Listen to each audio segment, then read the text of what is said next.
끝이 납니다. 다음 주에는 4월 첫 주인데요.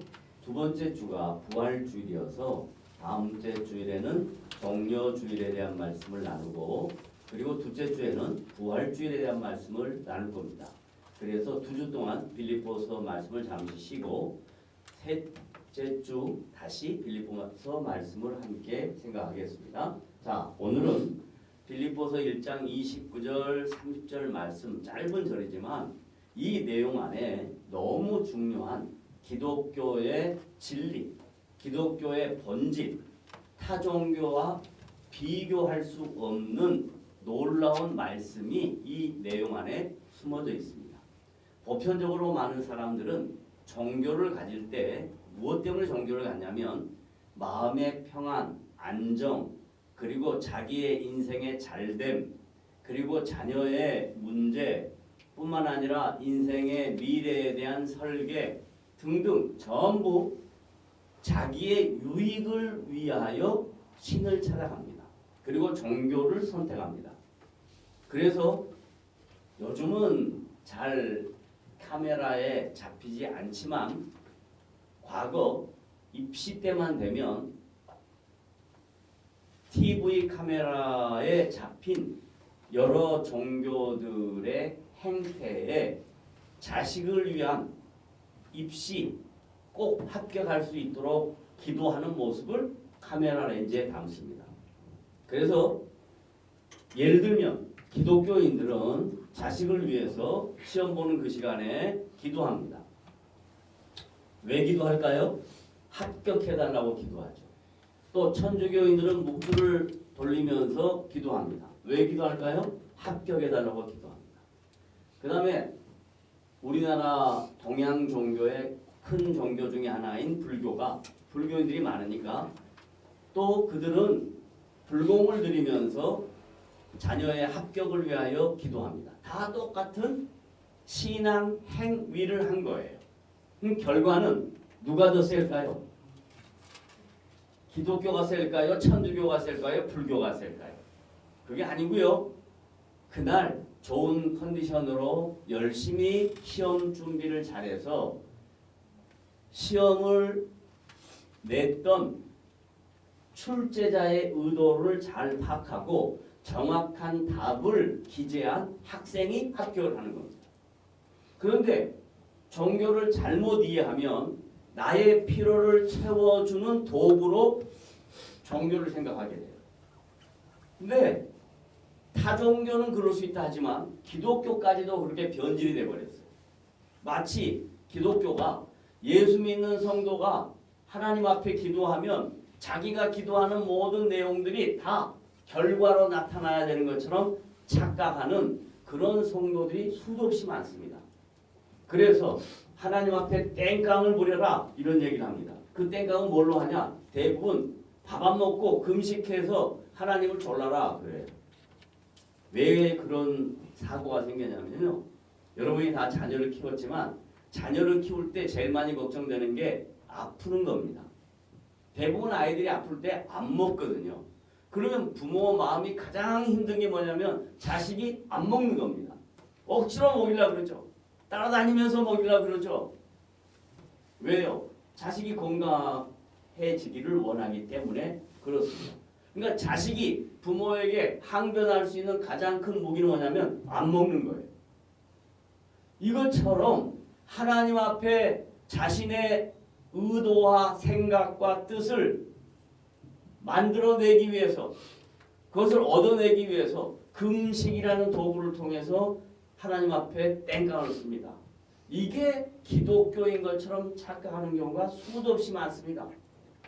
그래서 사도 바울이 빌립보 교회 성도들에게 기독교가 뭐냐, 신앙생활 한다는 건 뭐냐, 이 땅에서 성도가 살아갈 때 성도의 삶은 어떤 모습이어야 되냐, 이 2절 안에 짧은 말씀 안에 다 담아 있어요. 그래서 오늘 이 말씀을 잘 살펴보도록 합니다. 먼저 1장 29절 다 같이 한번 살펴봅니다. 자, 기독교의 핵심은 자신을 위하여가 아니에요. 여러분 개개인을 위하여 하나님이 계시는 게 아니에요. 기독교의 본질은 그리스도를 위하여 있는 거예요. 다른 말로 말하면 우리가 예수를 믿는 목적은 하나님의 영광을 위하여 있는 거예요. 다 같이 따라합니다. 내가 예수를 믿는 것은 나를 위한 것이다. 하나님의 영광을 위한 것이다. 이게 기독교와 타종교의 가장 큰 차이예요. 타종교는 전부 다 자기를 위하여 신을 불러오는 거예요. 자기의 필요를 채우기 위해서 신께 나아가는 거예요. 그런데 기독교는 우리가 예수를 믿게 되는 게 전부 은혜예요. 하나님의 사랑이에요. 그래서 은혜를 받고 하나님의 사랑을 누린 성도는 하나님의 영광을 위하여 그리스도를 위하여 사는 겁니다. 왜? 우리에게 주어진 이 놀라운 하나님의 자녀됨의 특권은 은혜로 주어진 것이기 때문에 행위로 주어진 것이 아니고 은혜로 주어진 거기 때문에 은혜로 주어졌다 이 말은 우리가 부족하고 연약하고 흠이 많고 문제가 많아도 주님이 우리에게 먼저 찾아와 주셔서 손을 내밀어 주시고 너는 내 것이라고 지명해 주시고 너희가 너를 존귀하게 여긴다라고 말씀해 주는 거예요. 그래서 그걸 은혜라 그러는 겁니다. 다 같이 따라합니다. 나는 은혜를 받은 사람이다. 은혜를 받은 사람이에요. 은혜를 받았기 때문에 어떤 결과가 나타나냐? 다만 은혜를 통해서 그를 믿을 뿐 아니라 우리에게 뭐가 생겼어요? 믿음이 생겼어요. 따라하세요. 나에게는 뭐가 있다? 믿음이 있다. 나에게는 믿음이 있다. 누구를 위한 믿음이냐? 나를 위한 믿음이 아니라 하나님이 어떤 분인가? 예수 그리스도가 어떤 분인가? 성령님이 어떤 분인가? 그것을 아는 믿음이 생겼어요. 근데 이 믿음은 시작이에요. 시작. 따라하세요. 믿음은 뭐라고요? 시작이에요. 시작. 이제 일어서서 걸었기 위하여 한 걸음 한 걸음 나아가기 위하여 인생의 족적을 쌓아가면서 믿음의 사람으로 살아가기 위한 시작이에요. 그런데 대부분 사람들은 믿음을 어떻게 생각하냐면 믿음을 전부 다 끝이라고 생각해요. 믿으면 된다 그래요. 무조건. 뭘 믿으면 돼요? 예를 들면 아픈 사람이 나는 빨리 건강이 쾌차할 것을 믿는다. 그래서 건강이 쾌차해지면 되나요? 그거 아니에요. 믿음이라는 것은 하나님이 은혜로 주신 선물일 뿐이에요. 나의 노력의 대가로 얻어진 결과가 아니에요. 믿음은 하나님이 주신 거예요. 따라합니다. 믿음은 나의 노력의 대가다. 그렇죠. 하나님이 주신 것이에요. 그래서 그 믿음을 가진 사람은 이 세상의 타종교인들과 다른 인생을 산다 이 말이에요. 타종교인들은 다 좋은 일만 있기를 원해요. 그런데 바울이요 뭐라고 이야기하냐면 기독교는 생명의 종교는 믿고 하나님의 자녀가 된 것은 하나님이 주신 은혜와 그분의 사랑의 결과이니 이 땅에 살아가는 동안에는 뭐가 있을 수 있다? 고난이 있을 수 있다. 고난. 이 고난이 있을 수 있다는 사람마다 고난의 내용도 다르고 크기도 다르고 그 과정도 다르고 다 달라요. 그러나 인생에는 쉬운 일만 있는 게 아니다. 다 따라합니다. 인생에는 쉬운 일만 있는 것이 아니다. 그래요. 살다 보면 수도 없이 많은 일들이 있어요. 가정마다 문제 없는 가정 하나도 없어요. 다 문제 없는 것처럼 다 스스로 스크린 드러내 보이지 않고 비밀스럽게 살아가는 것뿐이죠. 다 문제가 있어요. 다 인생이라는 험난한 파고를 넘어가요. 그걸 바울은 고난이다라고 말했어요. 그러면 이게 얼마나 좋은 시청각 교육이냐면 빌립보서를 바울이 쓸 때 바울이 어디 있다 그랬어요? 감옥에 있다. 감옥이 좋은 곳이에요? 호텔이에요? 감옥에 있단 말이에요. 생각해 보세요. 바울 사도예요. 사도. 그냥 예수 믿는 성도도 아니고 하나님이 특별하게 세우신 특별한 임무를 줘서 당신의 나라를 확장하기 위하여 세우신 도구예요. 그런 사도가 초대교회 지도자가 좋은 곳에서 살고 뻥뻥 모든 일마다 결과가 나타나야 되는데 그게 아니고 가는 길마다 어려움이 있어요. 매를 맞아요. 도망 다녀요. 먹지를 못해요. 자지를 못해요. 수도 없이 많은 어려움이 있어요. 그래서 바울이 처음에는 왜 이런 일이 생겼을까라고 생각했어요. 내가 사도인데 근데 왜 나에게 이런 일이 생겼을까 이렇게 생각을 했어요. 그런데 자신이 성령의 감동으로 하나님의 말씀을 기록하다 보니까 아하, 예수를 믿는다는 것은 하나님의 은혜로 주어진 그분의 은혜와 사랑의 결과이고 이 땅에서 성도로 살아가는 일에는 고난이 따르는구나 하는 걸 알게 된 거예요. 고난이 따른다. 그럼 이제 고난이 뭐냐? 각자 한번 나같이 생각해 봐요. 내가 예수를 믿고 고난받고 있는 게 뭘까? 한번 생각해 보세요. 가장 기본적이고 기초적인 고난은 삶에 어려운 문제가 시작되어서 내 마음에 질서가 무너지는 갈등이 생기는 거예요. 여러분, 자신의 마음에 질서가 무너지고 갈등이 생기면 제일 먼저 나타나는 현상이 뭐예요? 자, 살다가 문제가 생겼어요. 그러면 어때요? 우리 배집사님은 절대 안 그러는데 어떤 문제가 있어도 잠을 잘 주무시는데 근데 대부분 어떤 사람들은 어때요? 문제가 생기면 잠을 못 자요. 그걸 거꾸로 바꿔볼까요? 배집사님이 대단한 정신력의 소유자가 아니라 잠을 잘 만큼 문제가 없었다라는 것과 같은 의미예요. 정말로 넘어갈 수 없는 문제가 생기면 잠을 못 자요. 자, 잠을 못 자면 두 번째 생긴 게 뭐예요?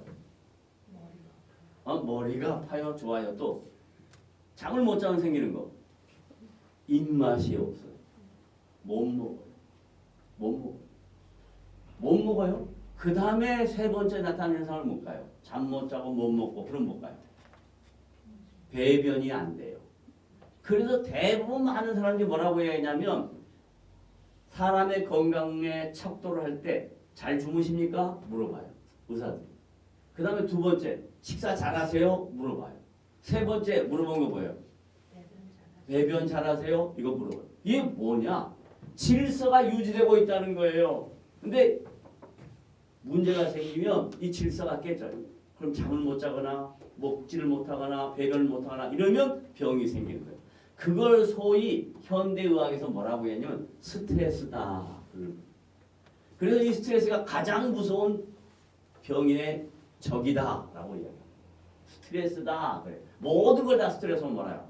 그 스트레스가 아니고 삶의 질서가 깨졌다. 이런 뜻이에요. 이게 고난의 시작이에요. 그런데 육체의 질병의 고난은 늘 어릴 때부터 죽을 때까지 계속 아프면서 살아가잖아요. 안 아프고 80년, 100년 살았다. 이런 사람이 있어요? 없어요? 없어요. 다 아프면서 사는 거예요. 그러면 뒤집어 봐요. 아, 내가 아프고 있는 것은 과정이구나 이렇게 생각하면 되는데 아이고 아프면 난 죽을 것 같네. 언제 죽을까? 이러면 틀린 거예요. 이건 과정이다. 그러면 아픈 건 지나가는 과정이다. 따라서 아픈 건 지나가는 과정이다. 그래 지나가는 과정이에요. 자, 그런데 육체의 질병만의 아픔이 아니라 이제 정신적 고통이 생겨요. 이건 뭐냐면 혼자 생기는 것이 아니라 함께 살아가는 공동체 안에서 갈등이에요. 이 정신적 갈등은 어디서 오냐? 비교의식에서 오는 거예요. 비교의식에서 오는 거예요. 이 비교의식이 내 마음에 들어오기 시작하면 그때부터 여러분의 정신적인 문제들은 자꾸 깨지기 시작하는 거예요. 그래서 나에게 비교의식이 오면 딱 이렇게 하세요. 나는 이 세상에 하나밖에 없는 특별한 사람이다. 이렇게 생각하면 돼요. 하나님이 나를 특별하게 여기신다. 이렇게 생각하면 돼요. 다 같이 따라합니다. 하나님이 나를 별 볼 일 없이 특별하게 생각하신다. 나하고 똑같은 사람은 아무도 없어요. 그러니까 하나님이 나를 특별하게 생각하신다. 여기서부터 정신적인 문제를 이길 수 있는 힘이 생기는 거예요. 사단이 와서 제일 먼저 우리를 공략하는 게 뭐냐면 비교하는 거예요. 야, 쟤 봐라. 쟤는 집안도 좋잖아. 잘생겼잖아. 돈도 많잖아. 능력도 많잖아. 이렇게 가는 거예요. 그럼 뭐예요? 거기 가보면 다 문제 있어요. 자기에게 있는 그대로를 수용하고 하나님이 나를 가장 존귀하게 여기신다 하는 것을 믿고 나를 특별하게 인도하신다. 이걸 믿는 거예요. 그 다음에 이제 마지막 영적 고난이 있어요. 영적 고난은 뭐냐면 기도를 하는데 하나님이 기도를 안 들으시는 것 같아. 내가 아무리 기도해도 하나님 내 음성을 안 듣는 것 같아. 이건 성경에 수도 없이 많은 믿음의 선진들이 고백한 내용이에요. 특별히 시편을 기록한 시편 저자들이 가장 많이 기록한 내용이에요. 내 영혼이 낙심하며, 다른 말로 말할 걸까요? 아무리 기도해도 하나님 내 기도를 안 듣는 것 같아. 이 영적인 갈등이 시작되면 가장 무서운 육체적, 정신적 갈등보다 무서운 거예요. 그래서 이 영적인 갈등을 이겨낼 수 있는 유일한 방법을 사도 바울이 어디서 깨달았냐면 옥에서 깨달았어요. 어디서 깨달았다고요? 다른 말로 말하면 사람은 좋은 환경 속에서는 교훈을 얻을 수가 없어요. 사람이 어려운 환경 속에 처해야 교훈을 얻어요. 이걸 이렇게 바꿔볼까요? 나이가 젊을 때는요, 인생의 교훈이 없어요. 근데 나이가 점점 들어가면 인생의 교훈이 생겨요. 그래서 성경은 뭐라고 이야기하냐면 나이가 들어감을 이렇게 귀하게 써요. 따라하세요. 자, 우리 김홍호 목사님은 염색하셨죠? 염색하셨죠? 염색하셨어요. 자, 염색 안 하신 백발로인들에게 합니다. 백발은 따라하세요. 백발은 따라하시나요? 백발은 영화의 면류관이다. 여러분, 이 말이 무슨 말인지 아세요? 머리 색깔이 화이트 컬러니까 영화의 영광과 하나님이 기뻐하시는 면류관이다 이야기가 아니고요. 인생이라는 시간을 살아서 교훈을 얻게 된 이 믿음의 성도의 삶은 하나님이 귀하게 보신다는 거예요. 그러니까 내가 늙었다 이렇게 생각하지 말고 내가 살아온 삶의 족적을 통해서 하나님이 나를 귀하게 보신다. 하나님이 나를 귀하게 보신다. 다른 거 생각하지 마. 하나님이 나를 귀하게 보신다. 이것만 생각하면 돼. 따라하세요. 하나님은 나를 어떻게 보신다? 귀하게 보신다. 그게 백발은 영화의 면류관이다. 그래서 바울이 어디에서 고난의 의미를 깨달았냐면 잘 나갈 때 깨달은 거 아니고요. 젊었을 때 깨달은 거 아니고요. 옥중에서 깨달았고 나이 들어서 깨달았어요. 그게 뭐냐? 로마서 8장 18절이에요. 기가 막힌 진리의 말씀이야. 로마서 8장 18절. 외우기도 쉽다. 몇 장? 8장. 8장이 뭐냐면 중국 사람 8이라는 숫자를 좋아해요. 발전한다 이런 뜻이야. 8장. 로마서 8장. 그 다음에 18절. 표현하기가 좀 그러니까 18, 18절. 자, 해봐요. 따라합니다. 뭐 하라고요? 생각하건대. 이 앞에 이 중요한 서술어가 들어가서 생각해봐라. 내가 생각해보니, 지나보니, 그 다음에 뭐예요? 현재 권하는. 현재가 뭐예요? 지금이란 말이 뭔 말이에요? 현재, 지금 이 말은 여러분이 막연하게 그 단어의 의미를 푸는 거예요. 현재, 지금. 다른 말로 바꿔볼까요? 나의 현 모습은 나의 지금의 모습은 이 말이에요. 나의 지금의 모습은 생각하는데 현재의 나의 지금의 모습은 뭐다? 고난이다. 고난. 그러니까 다 고난받고 사는 거예요. 그럼 지금 내가 고난 안 받고 있다 그러면 어떤 거예요? 기쁜 거죠. 즐거운 거죠. 고난에도 즐거워야 되는데 문제 없으면 더 기뻐야지. 다 같이 따라하세요. 현재의 뭐는? 고난은. 현재로 겪고 있는 어려움은 그 다음에 뭐예요? 장차. 이 장차 반대말은 뭐예요? 현재. 그렇지. 이 현재라는 시제와 장차라는 시제는 서로 반대되는 개념이에요. 그러면 현재는 뭐가 온다? 고난인데 장차는 뭐다? 우리에게 나타날 영광이다. 나에게 나타날 영광이다. 따라하세요. 현재의 뭐는? 고난은. 현재 고난이 뭐라고요? 나의 어려움, 삶의 무게, 여러 가지 것들. 현재의 삶의 무게는 내가 나이가 들어서 여러 가지 육체의 질병과 고통으로 어려움 중에 있든 말든 관계없어요. 그것은 그 어려움은 장차 앞으로 나의 미래에 나에게 나타날 뭐다? 영광이다. 그러니까 여러분은 어떤 존재예요? 영광스러운 존재예요. 영광스러운 존재. 그걸 바울이 어디서 깨달았냐? 로마 옥에서 깨달았고. 바울이 언제 깨달았냐? 늙어서 거의 죽어갈 때 깨달았다니까요. 그러니까 인생이라는 것은, 시간이라는 것은 우리에게 좋은 교훈인 거예요.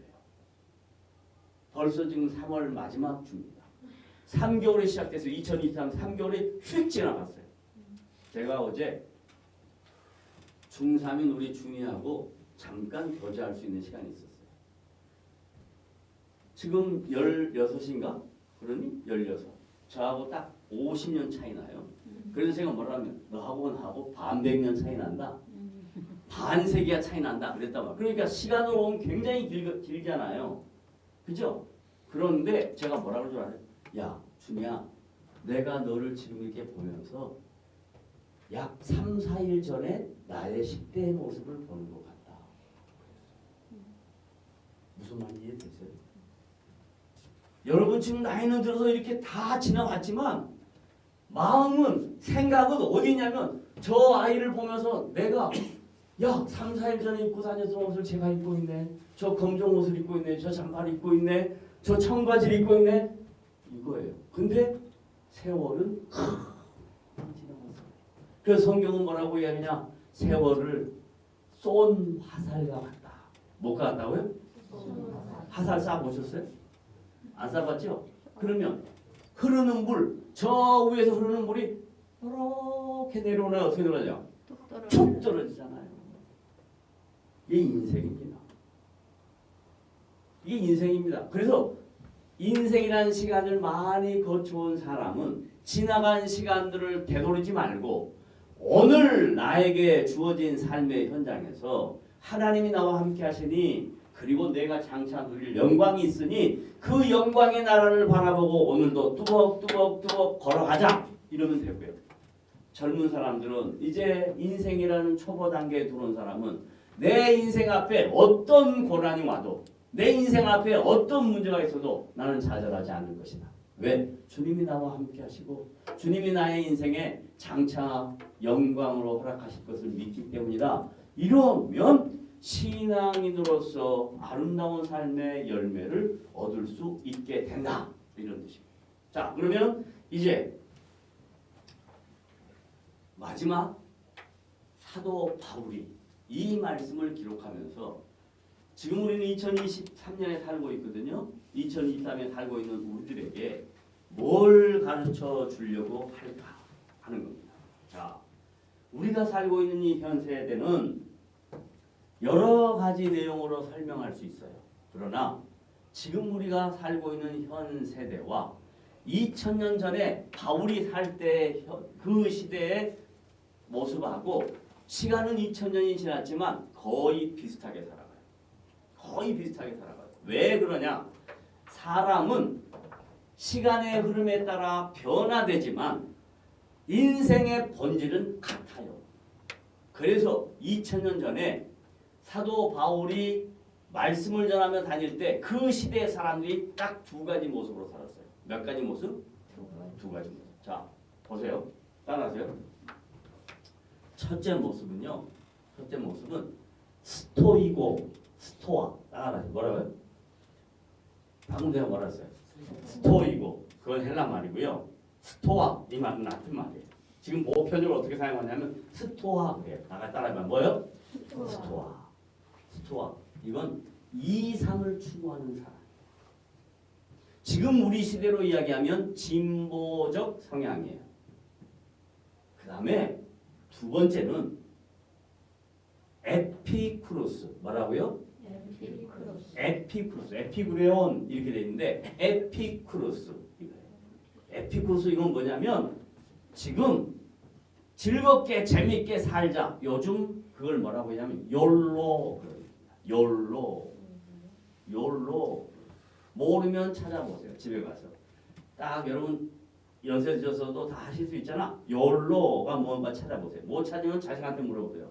그러면 자식이 아니 엄마 아빠 왜 이런 걸 다 알아? 물어봐. 그럴 거예요. 욜로가 뭔지 찾아보세요. 뭐냐? 자기 기쁨, 즐거움, 자기만 편하면 되는 극단적 이기주의의 모습입니다. 그러니까 2000년 전에도 사람들이 살아가는 모습 그렇게 살았고요. 지금 2000년이 지난 지금에서 똑같아요. 똑같아요. 옷 입은 거 다르고 먹는 거 다르고 여기 하는 거 다르지만 인간의 본질은 같아요. 그래서 이런 이상만 추구하는 삶, 스토아 학파, 나만 즐겁게 살면 된다는 에피쿠로스, 이런 사람들의 시대상 속에, 가치관 속에 기독교인이라고 하고 우리가 살고 있어요. 그럼 우리는 어떻게 살아야 되느냐? 우리가 이 세상에 사는 것은 주님이 기뻐하시는 일을 위하여 따라가면 그건 고난이 따라올 수밖에 없다. 고난이 따라올 수밖에 없다. 고난에 있을 때, 인생에 어려운 문제가 있을 때 결론이에요. 주님이 우리에게 이렇게 말했어요. 마태복음 10장 16절에 이렇게 이야기했어요. 다 같이 따라합니다. 시작. 보라, 내가 누구예요? 주님이 그 다음에 너희가 누구예요? 우리 저 주님의 제자들 너희를 보냄이 어디에 보내? 세상에 보냄이 무엇이? 양을 누가 양이에요? 우리가 양이에요. 양은 누가 있어야 돼요? 그렇죠. 양이 어디 가요? 이리는 뭐예요? 늑대. 그래. 잡아먹는 거. 뭘 잡아먹어? 양을 잡아먹어. 그럼 이건 뭐예요? 세상이에요. 이리 가운데로 보냄과 같도다. 그럼 우리가 지금 어디에 살고 있어요? 이리 가운데 살고 있다. 늑대 가운데 수도 없이 많은 적들이 우리 앞에 있다니까. 그럴 때 어떻게 해라? 이것이 고난이니까 고난을 이겨내는 유일한 방법은 다 같이 시작. 너희는 그러지 말아야지. 뭐라고? 나는 뭐같이? 뱀같이 지혜로워. 여기서 뱀이라는 것은 악한 것을 추종하는 세력 이게 아니라 뱀이 갖고 있는 속성. 뱀이 굉장히 지혜롭거든요. 왜 지혜롭냐? 하나님처럼 되려고 사람을 꼬실 정도니까 얼마나 지혜로워요. 그럼 뭐가 지혜롭고? 뱀같이 지혜롭고. 그러니까 뱀보다 더 지혜로워야 된다 이 말이에요. 그 다음에 뭐예요? 비둘기같이 순결하라. 비둘기는 평안을 상징합니다. 그러니까 예수 믿는 사람은 지혜와 순결이 동시 있어야 돼요. 근데 대부분 한국교회 성도들은 순결한 사람들은 지혜가 없어. 지혜가 있는 사람은 순결함이 없어. 지혜 있는 사람은 전부 자기만을 위해서 세상하고 똑같아. 아주 교회라는 틀만 쓰고 있어. 예수 믿는 거라는 个 틀만 쓰고 있어. 아주 세속적이야. 그 다음에 순결하다고 하는 사람은, 비둘기가 순결하다는 사람은 자기는 순결한데 다른 사람한테 피해를 줘. 이거 얼마나 안타까운 일이야. 순결하다는 것은 함께 잘 살자는 거예요. 그래서 이 땅의 고난 중에 살아야 되는 성도들이 살아야 될 삶의 자세는 하나는 지혜로운 것과 또 하나는 뭐? 순결한 것. 그래서 각자 자기를 스스로 평가해봐. 내가 지혜가 부족한가? 내가 순결한 게 부족한가? 하나님 나에게 지혜를 주십시오. 하나님 나에게 순결함을 주십시오. 이게 사도 바울이 빌립보서 1장 빌립보 교회 성도들에게 보낸 편지에서 성도들아 이 땅에 살 때 이렇게 살아라 하는 것이 오늘 말씀의 결론입니다. 보세요. 2절 가지고 이렇게 많은 내용이 담겨져 있어요. 그래서 저와 여러분은 사도 바울이 옥중에서 보낸 거룩한 서신서 말씀을 통해서 하나님이 기뻐하시는 복된 성도로 살아가는 일에 저와 여러분이 힘을 내서 하나님께 영광 돌려드리는 귀한 성도들이 되시기를 주님의 이름으로 부탁을 드립니다. 아멘. 기도하겠습니다. 하나님.